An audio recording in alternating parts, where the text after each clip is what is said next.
Good day, junior tickies. I am Mrs. Brimacombe, and we're going to look at adjustments where the focus is going to be on income.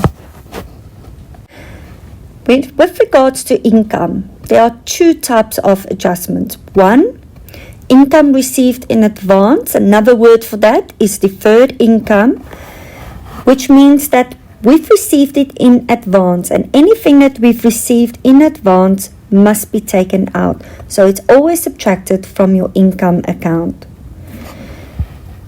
Income will be debited. Because your income is debited, it will have a negative effect on the owner's equity. Deferred income is a liability, so therefore your liabilities will increase, and this will appear in your balance sheet in trade and other payables. If I look at accrued income, and another word for accrued income is income receivable. This is still outstanding, which means that it's always added to the income account. So if my expense, if it's still outstanding and we need to add it, if my income is credited, it means it will have a positive effect on the owner's equity. Accrued income is an asset, so therefore our assets will increase. This activity 3, we're going to focus on an income received in advance. The commission has already been received for March 2021. The commission increased with 10% per month effective from the 1st of October 2020. So looking at this, I've received an income for 13 months. But now I can't take the total from the pre-adjustment trial balance and divide it by 13. Because why? From the 1st of October, it increased with 10%. So how do we approach this? For 7 months, it was at 100%. Plus 10% means for 6 months, it was at 110%. So if I look at method number 1, there's 2 ways to approach this. Method number 1 will provide me with the answer before the increase. So for 7 months it was at an X amount, and for 6 months it was at an X times 110 divided by 100. So all I have to do now is I need to get X alone. So X equals 4,500, which is before the increase. Now I still need to times it by 110 divided by 100 to know what is it after the increase. Method number 2, for 7 months it was at 100%, for 6 months at 110. So now I'm simply going to take 61,200 times 110, because I want to take out 1 month, divided by 1,360, and it equals exactly the same answer, 4,950. So you can choose which method works for you.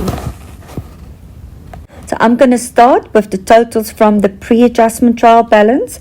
Commission income as a total brought forward of 61,200. 4,950 must be subtracted because we've received it in advance. It means income received in advance will be credited with 4,950. To show the effect on the accounting equation, owner's equity minus liabilities plus. In my financial statements, my income statement, my total income for this accounting period is 56,250. And how do we get that? By closing off the commission income. Where do we close it off to? The profit and loss account. So my operating income, 56,250. Income received in advance, it's a liability, so it will appear in trade and other payables, 4,950. Adjustment B. The monthly rent income did not change during the year. During February 2021, the tenant paid $9,000 for repairs to the premises and deducted this from his rent for February 2021. Repairs are the responsibility of the business, and this was not recorded. The rent for March 2020 was received in advance. So there's two things happening here. First, we need to show the repairs that the tenant paid, and secondly, we need to find out the rent because 1 month was received in advance. So starting with repairs. Repairs has a total brought forward from the pre-adjustment 95,000. Rent income of 9,000 must be added to it. Remember, the tenant paid for this, and this is a business expense, which means that the rent income will be credited with 9,000. But don't forget, you always have to start with the total brought forward from the pre-adjustment trial balance, 186,000. So now to calculate the rent, we need to add the 9,000 to the 186,000, and then only can we divide it by 13 to find out the monthly rent. So the monthly rent received in advance was 15,000.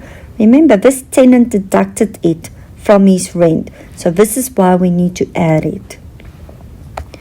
This means rent income will be debited with 15,000, and deferred income or income received in advance is going to be credited with 15,000.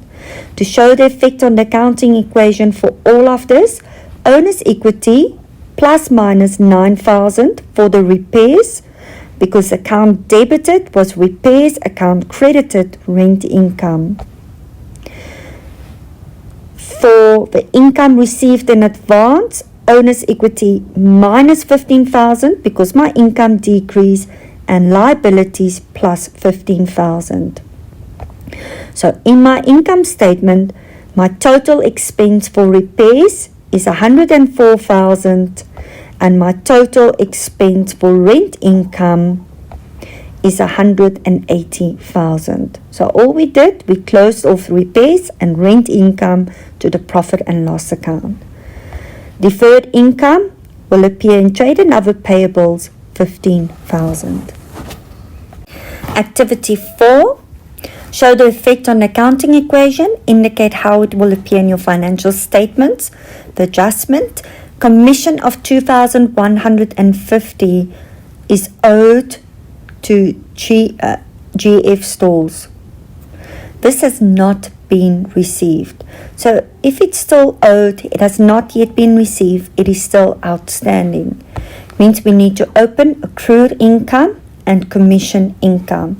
The total brought forward from the pre-adjustment trial balance is 33,569. 2,150 must be added because it's still outstanding. Accrued income is going to be debited. Effect on the accounting equation, assets plus, owner's equity plus, and in my financial statements, my total income for this accounting period is 35,719, and accrued income will form part of the balance sheet, trade and other receivables, 2,150. This concludes adjustments with regards to income. Thank you very much. I want to leave you with this quote. It's hard to beat a person who never gives up. In our next activity, we are going to look at adjustments where we do a physical stock take. I hope you have a wonderful day.